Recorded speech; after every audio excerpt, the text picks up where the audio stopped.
இந்த ஆடி எங்களுக்கும் ரொம்ப விசேஷமான ஆடிதான். எங்க குடும்பத்துக்கு அடுத்த வாரிசு வரப்போகுது. ஐயோ, அந்த குட்டி உசுரு ஆரோக்கியமா இந்த பூமிக்கு வரணும்னு வேண்டிக்கிட்டு அந்த அம்மனுக்கு இந்த வருஷமும் நான் தீ மிதிக்கிறேன். அப்போ அடுத்த வருஷம் ஆடி திருவிழாவுக்கு உங்க பேர பிள்ளையோட கோவிலுக்கு வந்துருவீங்க. ரொம்ப சந்தோஷமா. கண்டிப்பா.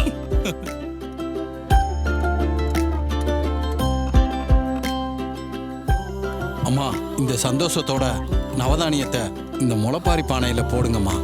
ஐயா, இந்த வருஷம் என் மருமக கையால முளைப்பாரி போடணும்னு ஆசைப்பட்டுதான் நவதானியத்தை முளைக்கட்ட வச்சிருக்கேன்.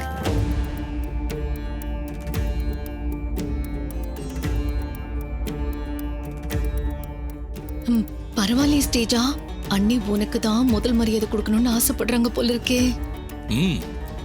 அம்மா, அதுவும் நல்லதானுங்கம்மா. அடுத்து இந்த வீட்டையும் குடும்பத்தையும் பொறுப்பா பாத்துக்க போறது அவங்க தானே. இப்பவே உங்க வீட்டு வழக்கத்தை சொல்லி கொடுக்கறது ரொம்ப நல்லதுங்கம்மா. உங்க மூத்த மருமகளை கூப்பிடுங்க. அவங்க கையால நவதானியத்தை போட சொல்லுங்க.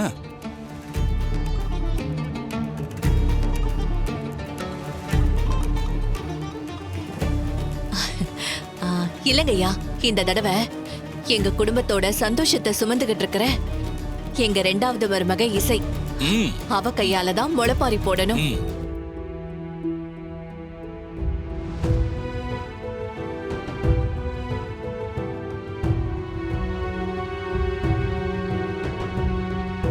இசை, நீ உள்ள போய் முளைப்பாரி எடுத்துட்டு வாமா. அத்தை, நீங்களே போடுங்க. இசை, நான் சொன்ன அதுல ஒரு காரணம் இருக்கும். நீ பூஜை ரூமுக்கு போயிட்டு நவதானியத்தை முளைக்கட்ட வச்சிருக்க, அதை எடுத்துட்டு வா. சரிங்க அத்தை.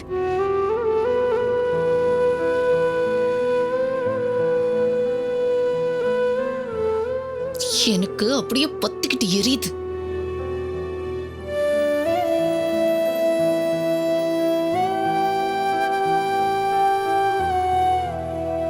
என்னங்க அத்தை?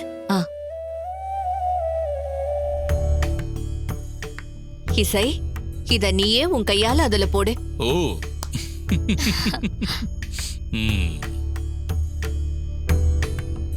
பானையை தரங்க.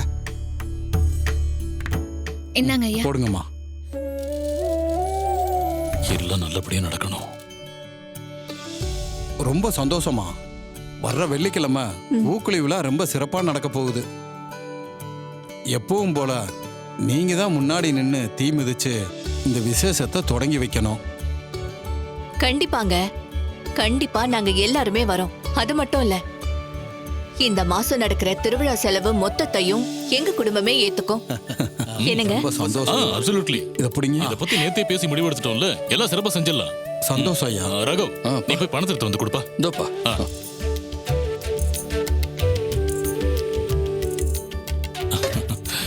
வா ராகவ். நாங்கப்பா. அத நீ அம்மா கையில கொடுத்துரு. நாங்கம்மா. இசை, உன் கையாலேயே பணத்தை கொடுமா. அத்தை, குடு குடுமா.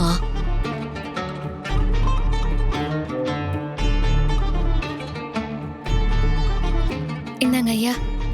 நன்றிம்மா. ரொம்ப சந்தோஷமா. பெரிய குடும்பம்னா பெரிய குடும்பம் தான். அப்போ நாங்க எல்லாம் வரோமா? போயிட்டு வாங்க. போயிட்டு வாங்க. வரமா. போங்க. இசை, நீ ரொம்ப டயர்டா தெரியற. ஒரு ரூமுக்கு போய் ரெஸ்ட் எடுத்துக்கோ. ரெஸ்ட் எடுங்க. அண்ணி, நீங்க பண்றது உங்களுக்கே சரியா இருக்கா? சிந்தாமணி, என்ன சொல்ற நீ? வீட்டோட மூத்த மருமகளை வச்சுக்கிட்டு இசை கையால நவதானியம் எடுத்து கொடுக்கறது நல்லவா இருக்கு?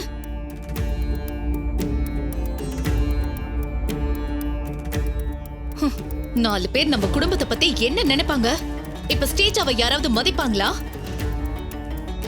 நம்ம குடும்பத்துல இருக்கிறவங்கள நாமளே விட்டு கொடுக்க கூடாதுன்னு நீங்க தான் அண்ணி சொல்லுவீங்க.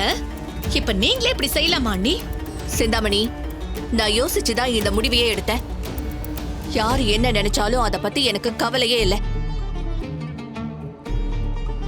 ஸ்ரீஜா அவ மேல தப்பு இல்லைன்னு நிரூபிச்சு உண்மையை கொண்டு வரட்டும். அது வரைக்கும் இந்த வீட்டு மருமகளுக்கான எந்த உரிமையும் அவளுக்கு கிடையாது. இந்த விஷயத்துல நான் காம்ப்ரமைஸ் ஆகவே மாட்டேன். ஸ்ரீஜா, இது உனக்கு நல்லாவே புரியும் நினைக்கிறேன். புரியுது. அப்போ அப்போ அம்மா போட்டிருக்குப்பா. ஐயோ, அம்மா அம்மா இதுக்குதான் நான் சொன்னேன் கோவில் வழக்கத்தை மாத்தாதீங்கன்னு. அத கேட்காம இசை கையால முளைப்பாரி போட வச்சது எவ்வளவு பெரிய தப்பாயிடுச்சுன்னு இப்ப புரியுதா? இப்ப பாருங்க, ஆடி மாசம் அதுவுமா அன்னிக்கு அம்மா போட்டிருக்குன்னா அதுக்கு என்ன அர்த்தம்? அந்த அம்மனோட கோவத்துக்கு அண்ணி ஆளாயிட்டாங்கன்னு தான் அர்த்தம். சின்னமணி, நீ கொஞ்ச நேரம் அமைதியா இருக்கியா? எப்ப எப்படி பேசணும்னு உனக்கு தெரிய வேண்டாம்? ஐயோ மாமா. சுபத்ரா, ராகவ், என்ன இப்படி பாத்துக்கிட்டே இருக்கீங்க? போய் சீக்கிரம் டாக்டரை கூட்டிட்டு வாங்க. சீக்கிரம் ஆ, ஆ. அப்பா, நான் போய் டாக்டரை கூட்டு வந்தேன். சீக்கிரம், கொஞ்சம் சீக்கிரம் ராகவ். ஐயோ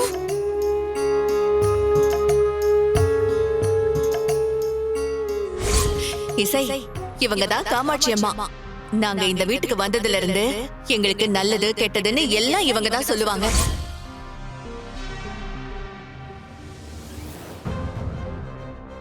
ராகவ் என்னாச்சு? அம்மாக்கு உடம்பு முடியல, நான் போய் டாக்டரை கூட்டு வரேன். இப்போ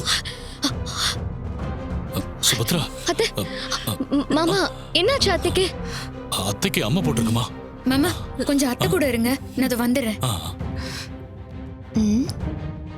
இவ எங்க போறா? அவ எங்க போனாலும் வந்ததை மாத்த முடியாதுக்கா. இப்பதான் உள்ளுக்குள்ள சந்தோஷமா இருக்கு. டாக்டர் வாங்க. அப்பா, அம்மாக்கு எதுவும் ஆகாது இல்லப்பா? எனக்கு ரொம்ப பயமா இருக்குப்பா. ஒண்ணும் ஆகாதுமா. பாருங்க. வாங்க வாங்க டாக்டர், என்னன்னு பாருங்க. என்னாச்சு? நைட் எல்லாம் நல்லதா பேசிட்டு இருந்தேன். இப்ப காலையில பார்த்தா உடம்பெல்லாம் ஓகே. ஒண்ணு இல்ல.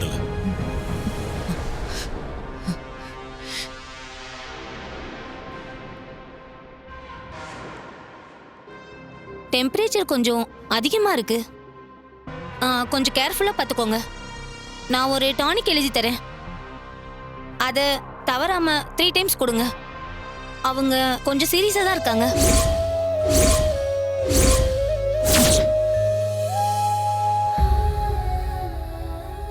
அப்படி ஏதாவது பயப்படுற மாதிரி இருந்தா உடனே ஹாஸ்பிட்டல் கூட்டிட்டு போயிடுங்க. Okay doctor. சரிங்களா? ஆ. நான் டானிக் எழுதி தரேன். சரி. இதுல எழுதியிருக்கேன், இந்த டானிக்கை 3 நாளைக்கு கொடுங்க. ம், பாத்துக்கலாம். Okay doctor. ராகவ், டாக்டர் கொண்டு போய் விட்டு அப்படியே அதை வாங்கிட்டு வந்துரு. வாங்க. ம்.